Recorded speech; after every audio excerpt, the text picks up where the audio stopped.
Hey guys, Mitch here from Rainandpours. Today I'm pouring a couple of records that will be turned into placemats, and they're to match a couple of sets of coasters that I've done for a customer. And the colours that I'm using are oranges and teals. So let's go down onto the surface, I'll show you what colours I'm working with, and then we'll start pouring. Okay, so the colours I have here are Matisse Cobalt Teal, beautiful sky blue colour. I have that same Cobalt Teal mixed with some white to make it much lighter. I have this little piggy Lakeside, gorgeous teal, turquoise, shimmery colour. I have Sunburnt Orange, which is Amsterdam Azo Orange mixed with red earth ink. Nice, gorgeous, deep colour. I've got just plain Amsterdam Azo Orange, which is a really nice light colour. Beautiful.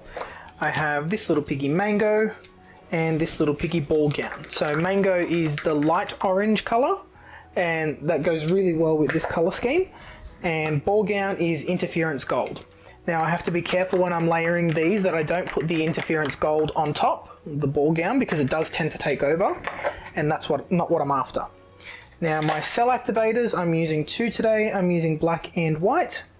And for my white cell activator, I'm using Atelier Titanium White mixed with Australian Floetrol and Amsterdam Lamp Black mixed with Australian Floetrol. Now, if you'd like to learn the bloom technique that I'm about to do, you can take Shelley's online course at sheleeart.com.au. And if you're interested in buying any of the little piggy pigments that I use, you can get them at fluid-art.co. Now, I've got my record taped up. I've taped up the backs. I've got a video on that, which I'll try to remember to link in the card, which I never ever remember to do. If not, they're on my channel. And we're going to start off with our British Paints Interior Pillow Paint. I'll get a good amount on there. And I'm just going to give this a spin out to even it out to start with. Okay, and we can start layering our colours on. Now I'm just going to make sure that all of them are the correct consistency. Some of them look a little bit thick, so I'm just going to thin them down a touch. Mostly my paint colours, my pigment colours seem to be fine. Paint colours will naturally thicken up a little bit as they stand, and I mixed these up a few days ago, anticipating to paint these a few days ago. So they have thickened up just a little bit.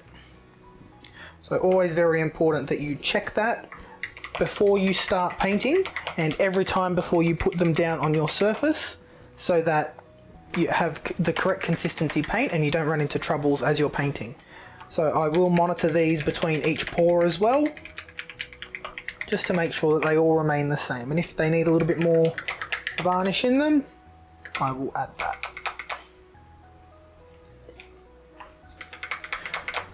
Okay, now I have to try and remember which layer order I did. So I'm pretty sure I did all of my opaque colours on the bottom. So that would be my Sunburnt Orange. I did the blue. Then I did the Lakeside.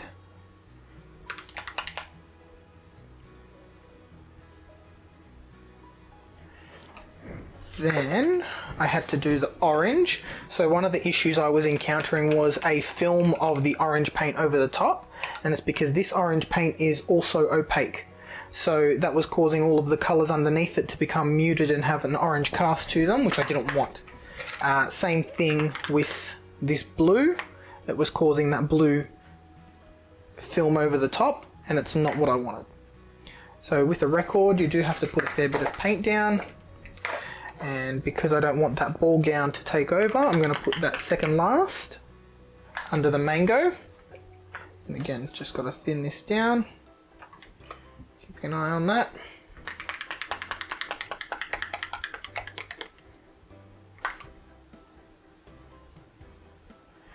And the Ball Gown just provides a really nice, gorgeous golden glow over everything, which is really awesome when you tilt whatever the piece is in the light, especially on the coasters. It just looks marvelous. So Happy with that.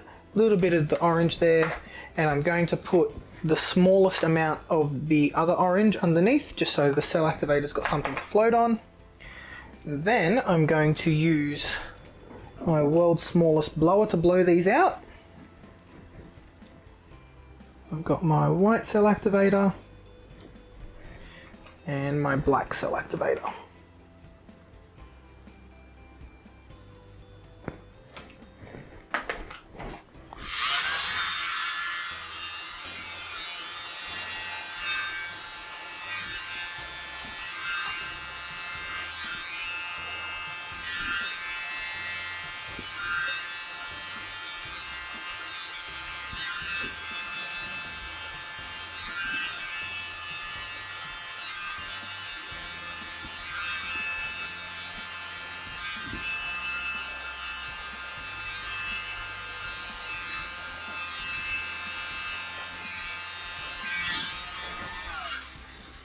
Alrighty, so I've got a fair bit of cell activator clumping in the middle, so I'm just going to bring this towards me and use my little blower tube.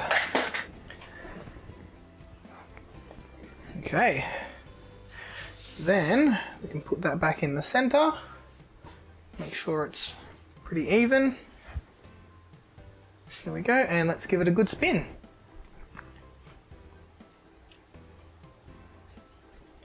Now, I wasn't always a fan of orange and teal until this customer requested it, and having done the coasters, I'm like, why haven't I done these before? I have seen them done before, but never really took much notice. Now that I've done them myself, I love the color combination. I think I've picked a fair few good colors here.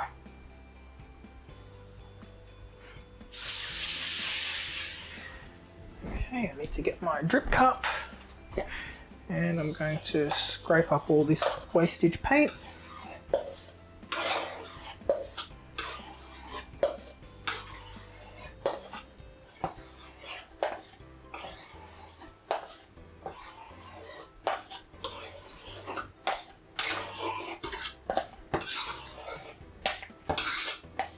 If you haven't seen my videos before, I do that so my paint doesn't fly off the canvas or the spinner at me.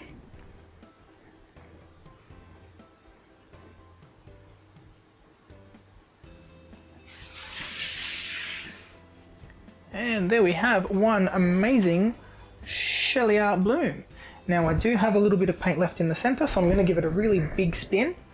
The bigger the piece you have, the more force you need to put on it to spin all of that paint off. If you leave too much paint on, especially for blooms, your painting will crack. It's not a matter of if, it is when. So always make sure you've spun enough off.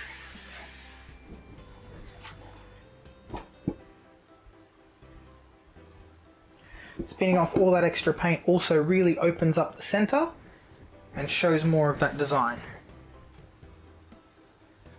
So there is bloom number one. Now, these are always a bit of a pain to get off the surface, but once they are, they look amazing. Okay, that's number one.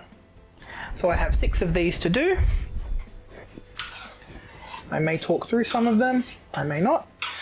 Either way, I'll speed them up and just put a voiceover if there's anything important.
So there we are, 6 placemats ready to match our 6 coasters. The 6 coasters I resined just earlier, and these will get a coat of resin on them once they're dry, so I'll let them dry for about a week and then I'll resin them. I'm going to finish off the backs with resin as well. I'm just going to pour a layer straight over. I'll clean off any paint that's dripped up under there with some 99% isopropyl alcohol to clean that up nicely, and then I'm just going to resin the back. You'll know that I leave the labels on so people can see what they once were and what they are now. And that layer of resin will just seal that in and make sure that they stand up to the test of time, wear and tear, and make it completely waterproof as well. So if you like what I'm doing here, guys, don't forget to like and subscribe, share my work, and I hope to see you in the next video. Bye!